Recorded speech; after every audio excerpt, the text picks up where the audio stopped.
Oh.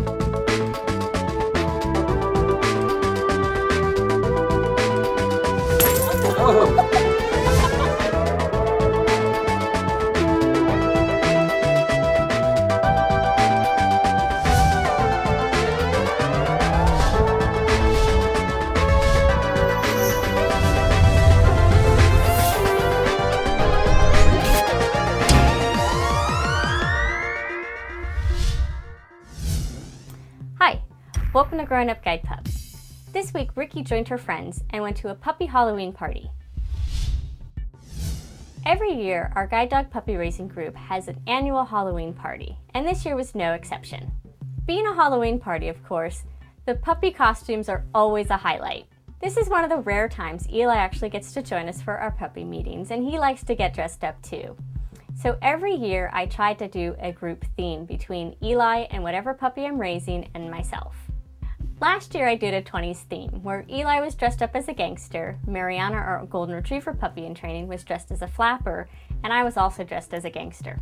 This year I did another time period theme, and we went with the 50s theme, where Eli was dressed in blue jeans and a white t-shirt, I was dressed in a poodle skirt and a sweater, and while Ricky, being a dog, she can't be wearing a poodle skirt, so I made her a person skirt. Wearing costumes can be a little distracting on the dogs. Eli had a hard time keeping his pants on, which was kind of funny, and Ricky was wearing a blouse and a skirt all in one, so she actually handled it really well. It didn't seem to bother her. She paraded around the party, being cute as a button, and seemed to really enjoy having the attention and being all dressed up.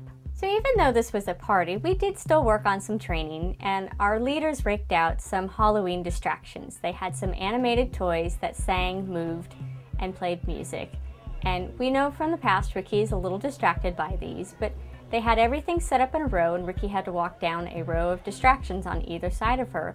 And she did really well with this. She was interested in them, but still able to move forward when I asked her to, and didn't seem too distracted by them at this point. In week 21, we introduced you guys to George and his guide dog, Joni. Well, they joined us for the party this week and actually served as judges in the Halloween costume contest. We were also joined by Seth and Bamboo, who we introduced you to in week 29. And this was the very first time he joined us for a group meeting and got to see what the puppy racing group is all about. Bamboo even got into the Halloween spirit and was dressed up as a Joker.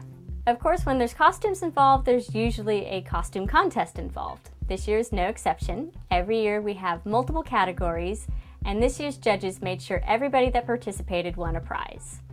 Eli, Ricky, and myself won funniest costume, and this year there was even a category for best in show.